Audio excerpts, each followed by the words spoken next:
Listo, se está grabando.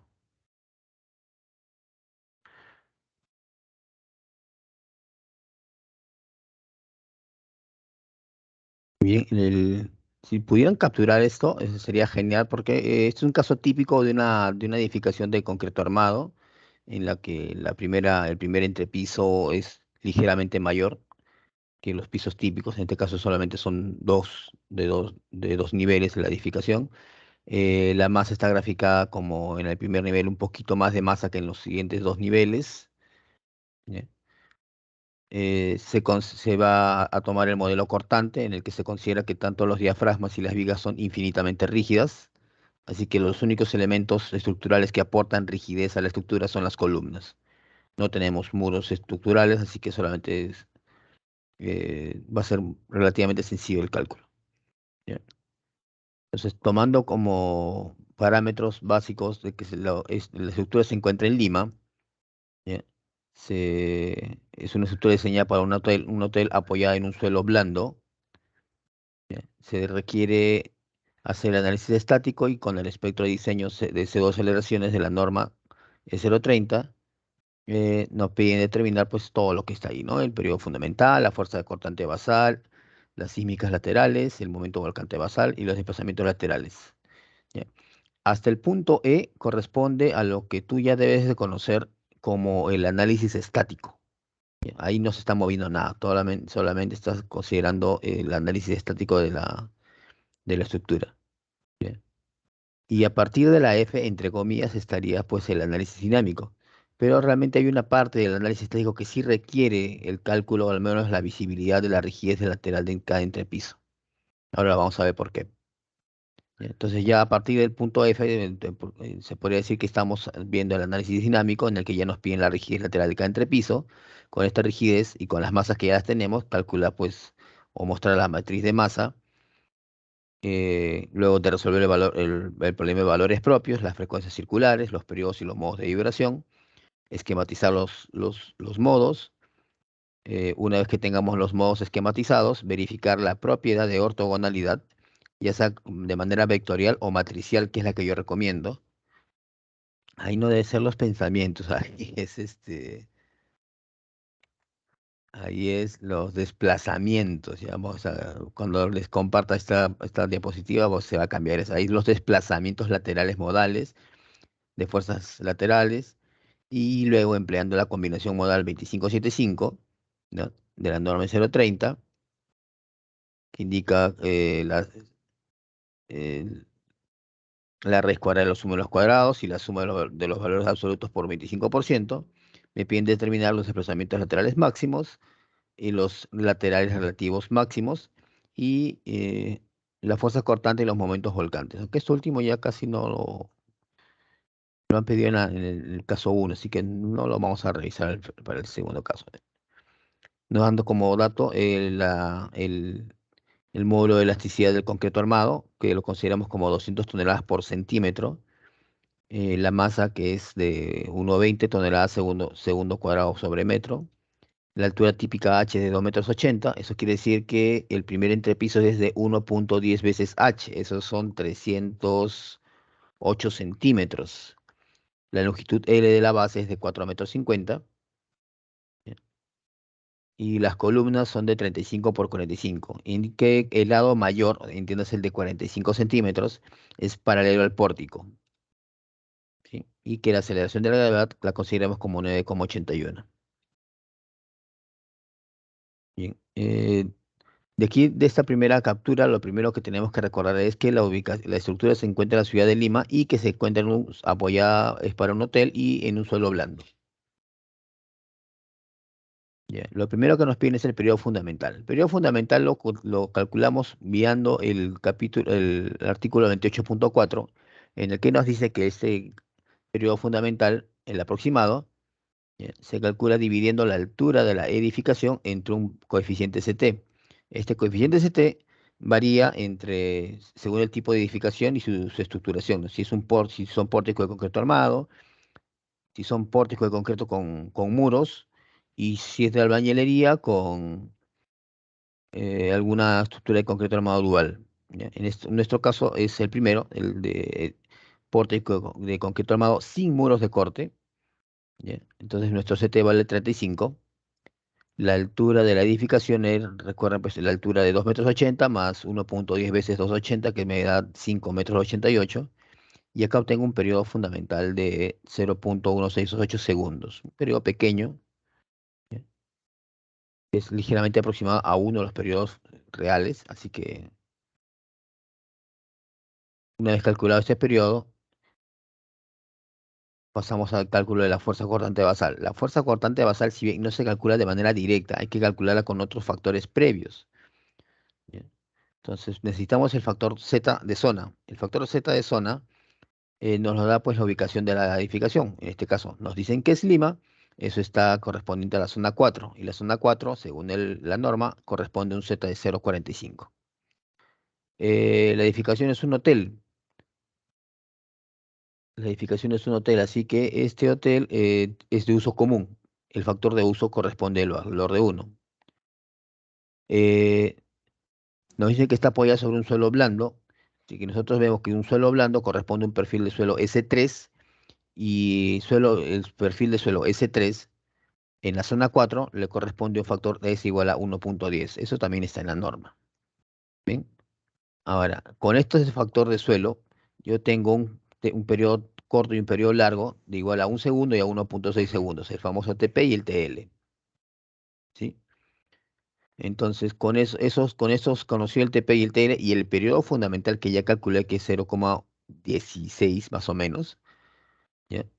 Como el periodo T es menor que TP, entonces el coeficiente de amplificación sísmica C es 2,5 para este caso. ¿Sí? Entonces, antes de seguir avanzando, yo voy a evaluar la rigidez de entrepiso. ¿Ya? La rigidez de entrepiso está conformada por dos columnas, por eso es 2, y se calcula como 12 veces el módulo de elasticidad por la inercia de la sección sobre la altura de la columna elevada al cubo. Reemplazamos todo, en este caso la inercia de la sección es 1/12 de la base, que es 35, por la longitud 45, la que está paralela al pórtico, elevado al cubo, ¿no?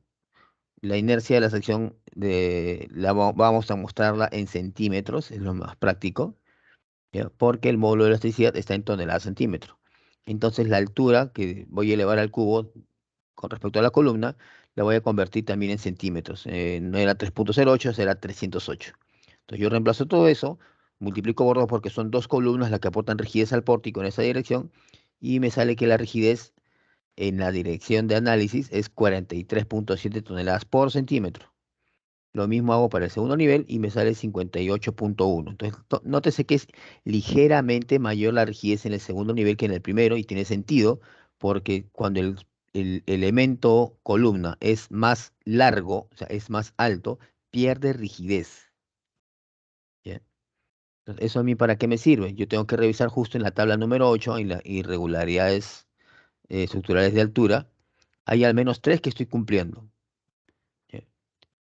Hay una irregularidad de piso blando. Esas me dicen de que cuando en un entrepiso la rigidez lateral es menor que el 70% de la lateral del piso inmediato superior. O sea, yo voy a comparar la rigidez lateral del primer piso con la del piso inmediato superior, o sea, con el segundo. Ahora, si esta rigidez del primer piso es menor que el 70% de la del segundo, tengo irregularidad de piso blando.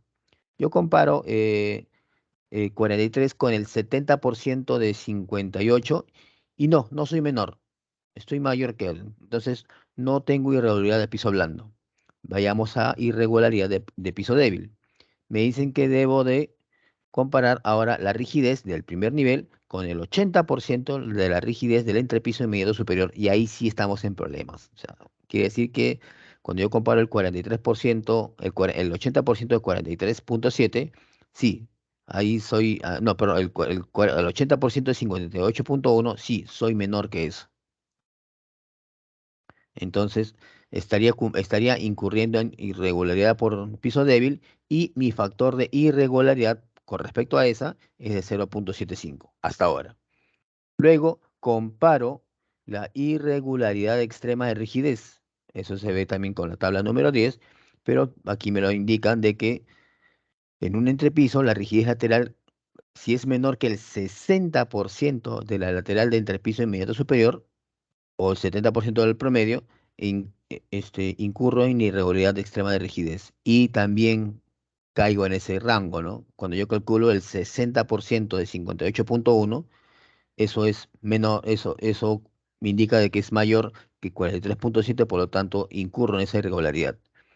Entonces ahí tengo un factor de irregularidad de altura de igual a 0.5. Como no puedo tomar los dos, me quedo con el menor.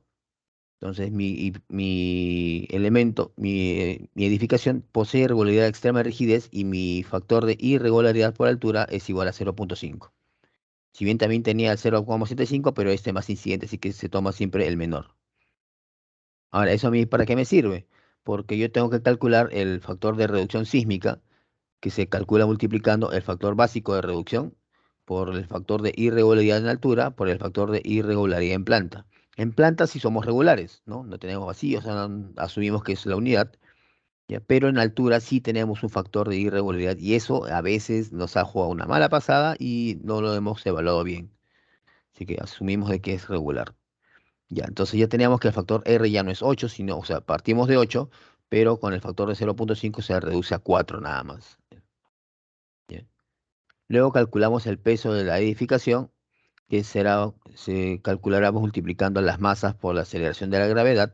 En este caso es m, la del primer nivel, 1 por 1,25 m, y por la aceleración g de la gravedad, y obtenemos que es 26.487 toneladas.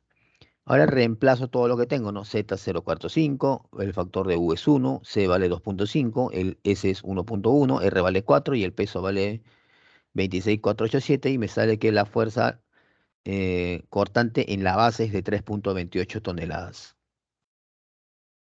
¿Sí? Hasta ahí ese cálculo, digamos, es relativamente sencillo, pero hay que tenerlo, hay que hacerlo paso a paso. ¿Ya?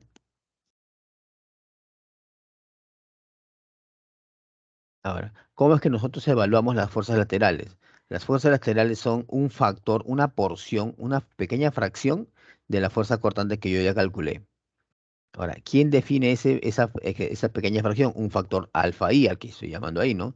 ¿Cómo calculo ese alfa i? Ah, es una especie de promedio de los pesos, ¿ya?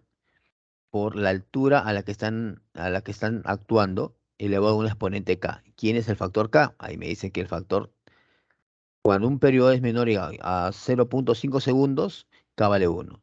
Pero si el periodo es mayor a 0.5, entonces se calcula con la expresión que está ahí, 0,5 veces t más 0.75, hasta un tope de k igual a 2. Para nuestra evaluación, el periodo que hemos obtenido era de 0.16, así que es menor a 0,5, nos quedamos con que es 1.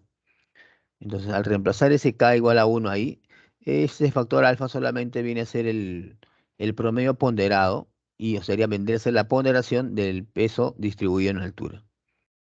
Entonces hacemos el cálculo por ahí porque necesitamos la altura h de cada entrepiso, la h minúscula, ahí está expresado en metros, la h mayúscula, que es la altura acumulada del primer al segundo nivel, los pesos 1.5 y 1.2, y están multiplicadas las masas ahí, y determino los pesos por altura y el factor alfa. Y con el factor alfa calculo pues la fuerza de entrepiso, multiplicando ese factor alfa que es 3,957 para el primer nivel y 0,6043 para el segundo nivel, y la suma de estos dos valores multiplicado por B debe reproducirme la suma, la fuerza cortante en la base que es 3.28. Entonces con eso estamos bien. ¿Sí?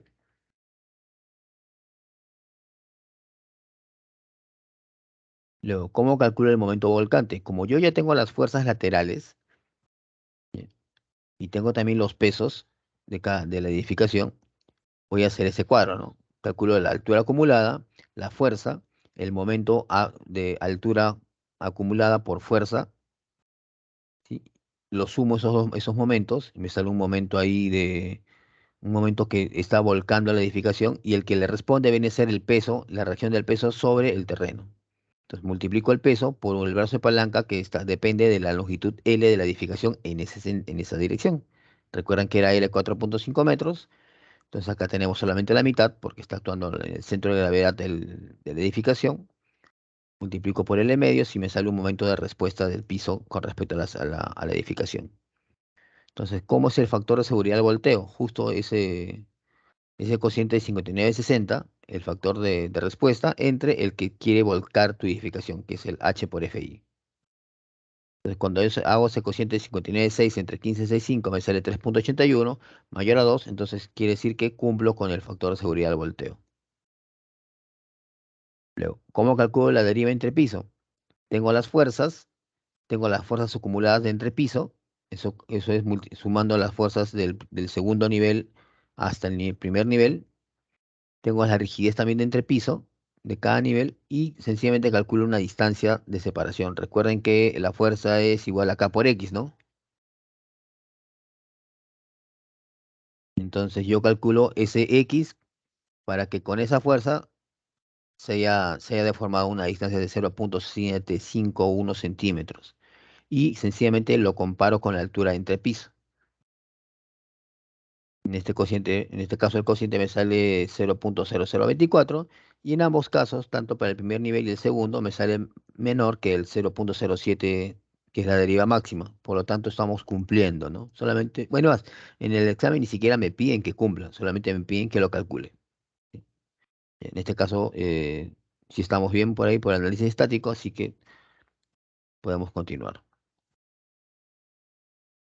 La rigidez lateral ya la habíamos calculado, así que solamente aquí la mostramos, ¿no? Vimos que la rigidez en el primer nivel es 43,7 y la rigidez en el segundo nivel es 58,1. Ahora, mostramos la matriz de masa y rigidez. La matriz de masa para dos niveles tiene la forma que está ahí, ¿no? Es una matriz diagonal en el que las masas están en la diagonal principal del primer nivel al segundo nivel, contando de arriba hacia abajo.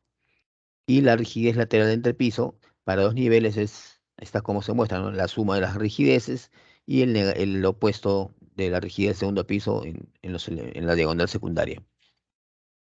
Entonces, con los datos que teníamos, tenemos ahí que la masa es 150, 120 en el otro extremo y la rigidez sumada ya me sale 101,78, 58,12, ¿no?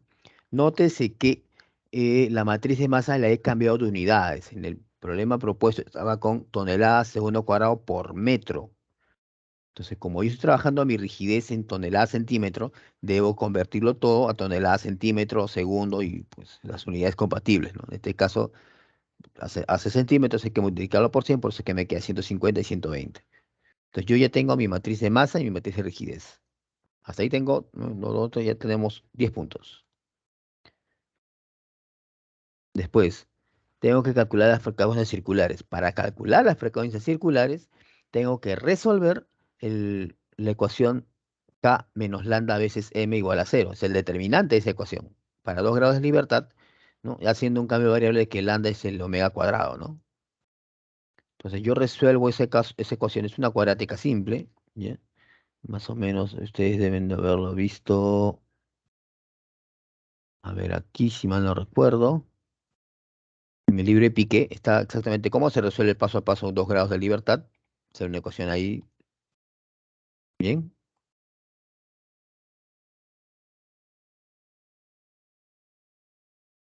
Y obtengo los valores del solución del lambda para esta ecuación cuadrática. Lo asocio con el correspondiente valor de omega, que es la frecuencia circular. Esta frecuencia circular la asocio con el periodo fundamental, que viene a ser 2 veces pi entre la frecuencia circular, y luego la frecuencia cíclica, que es la inversa del periodo, ¿no?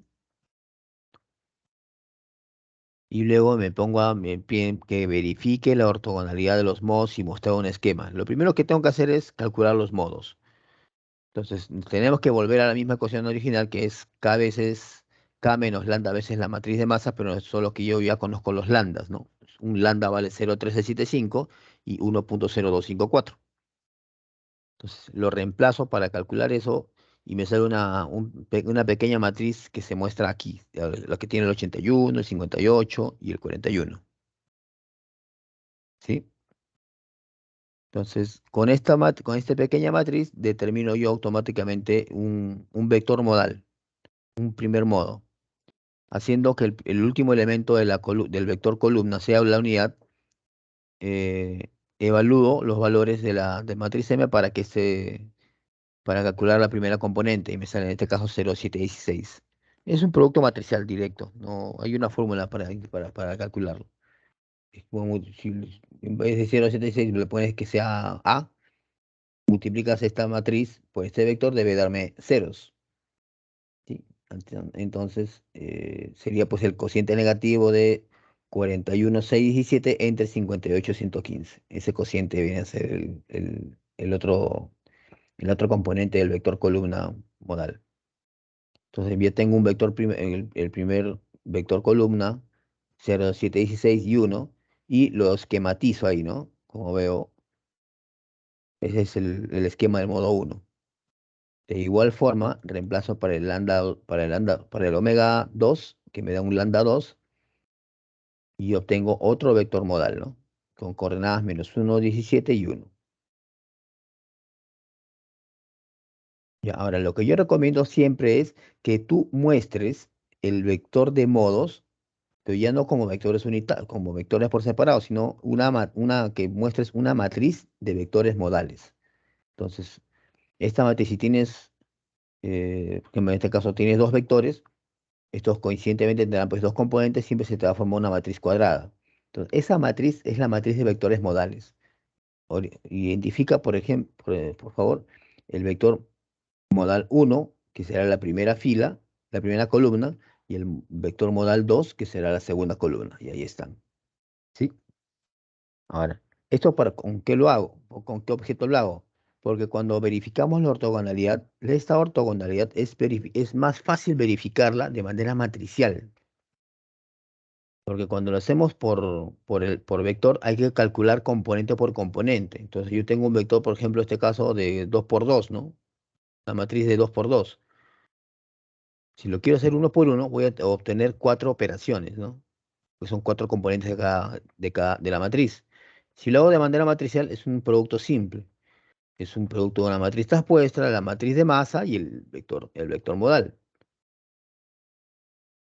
¿Ya? Cuando yo hago ese producto, cuando verifico la ortogonalidad de la matriz de vectores modales con la matriz de masa, la diagonal principal siempre son valores positivos, ¿no? Y los valores que no están en la diagonal principal tienden a ser cero, o son muy pequeñitos. ¿Ya? Lo mismo ocurre cuando hago la verificación de ortogonalidad, pero ya no con la matriz de masa, sino con la matriz de rigidez. Entonces, la matriz de rigidez, recuerden que la teníamos acá, la habíamos mostrado, ¿sí?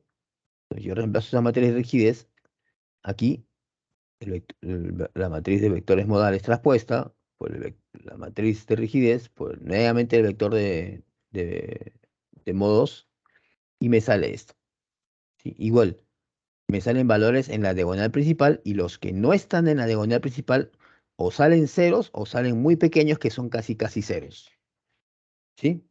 Entonces hasta ahí no hay mucho problema, es casi operativo. Luego lo que me pongo yo a calcular son las pseudoaceleraciones y los pseudo-desplazamientos. ¿Ya? Entonces para cada caso yo tengo pues mi primer nivel, tengo mi omega, su periodo asociado, yo ya conozco el TP y el TL, y con el TP y el TL puedo calcular el valor de amplificación sísmica C. ¿Sí? Entonces recuerdan que la fórmula indicaba para eso. Miren, ¿cómo se calculaba el C?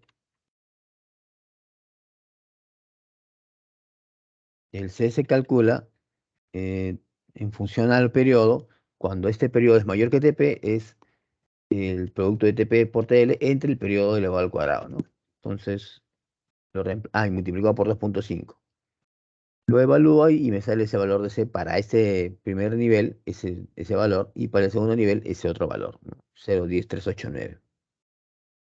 ¿Eso a mí para qué me sirve? Porque yo con este valor de C puedo calcular la pseudoaceleración. La pseudoaceleración es el famoso vector, el valor de Z de zona, U de uso, el C que estoy calculándolo por caso, el factor S de suelo y el factor R de reducción sísmica. En este caso nos salió 4. Yo evalúo y me sale la aceleración ahí 1,691 y para el segundo nivel 12. ¿Cómo calculo el segundo desplazamiento? Esa aceleración lo divido entre la frecuencia circular elevada al cuadrado y me sale 12,291 en cada caso similar. Luego calculo los desplazamientos laterales máximos. Eso se calcula multiplicando esos pseudo desplazamientos por el factor de participación modal que ya calculé, ¿sí? Y por el vector X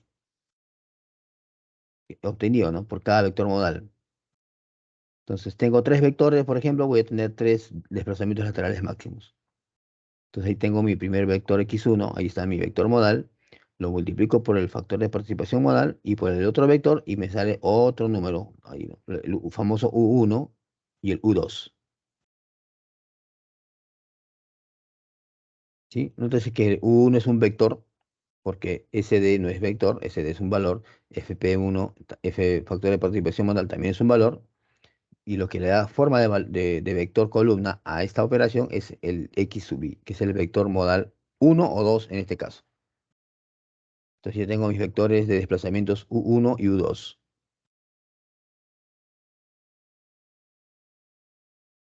Y luego los combino linealmente. Esta es la parte que a veces toma un poquito más de tiempo, pero hay que hacerlo con cuidado.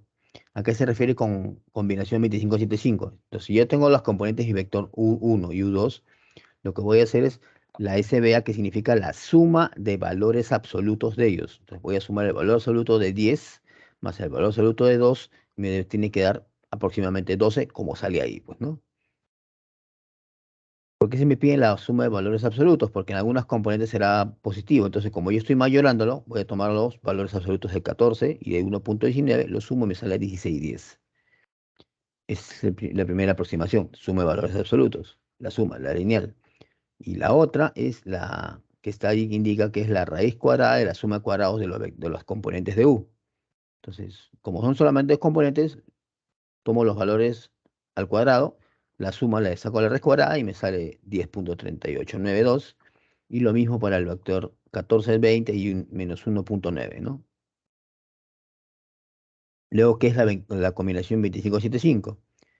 Está tomando el 25% de ese 12,29 y el 75% de este 10,3892, tanto en el primer nivel como el segundo nivel. Entonces ahí yo tengo la combinación 25-75 para los desplazamientos. Ahora lo que voy a hacer es los desplazamientos relativos de entrepiso. Eso se calcula restando al primer, el primer nivel, perdón, restando los niveles inferiores a los superiores. Y así voy subiendo. Aquí calculo mi delta D1, mi delta U2, y hago la misma combinación, ¿no? Suma de valores absolutos y raíz cuadrada de suma de cuadrados. Me sale un valor. No me va a salir pues el mismo que en el caso anterior, porque son solo desplazamientos laterales, ¿sí?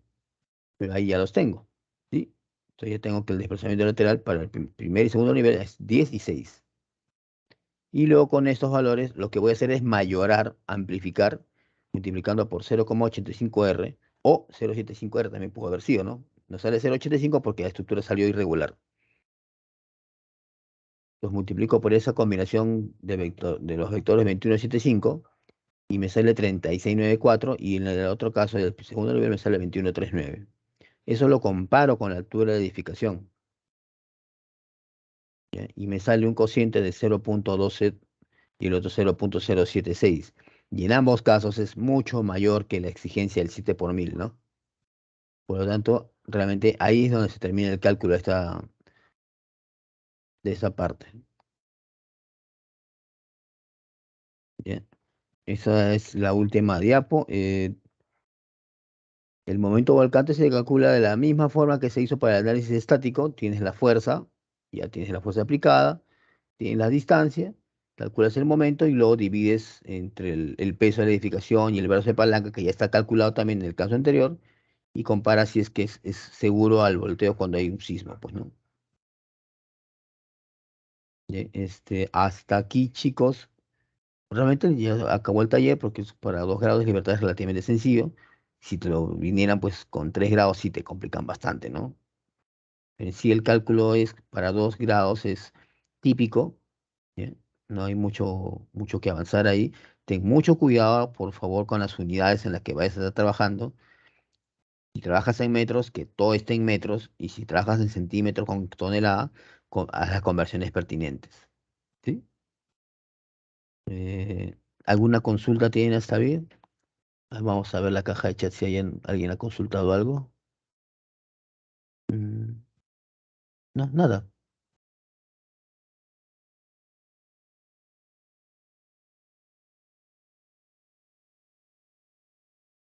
Bien, ¿tienen alguna consulta? Pueden escribirla.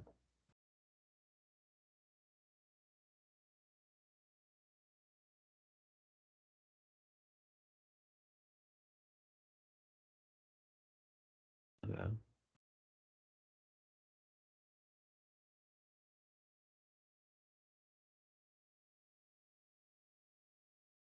Bueno, y como se les indicó hace un momento, la grabación de esta sesión estará disponible para su visualización en un plazo máximo de 24 horas, ¿no? Y también se estará disponible pues esta diapositiva, ¿no? Para su descarga también en un tiempo similar. ¿Sí? Si no hay consultas o alguna intervención, doy por terminado el taller. Espero que les vaya muy bien en el examen final. ¿Ya? Tómense la libertad de hacerme consultas o si tienen algún ejercicio en algo que no hayan comprendido, me pueden pasar la voz. Para eso estamos aquí, para darnos la mano y sería hasta una nueva oportunidad. Vamos a parar la grabación.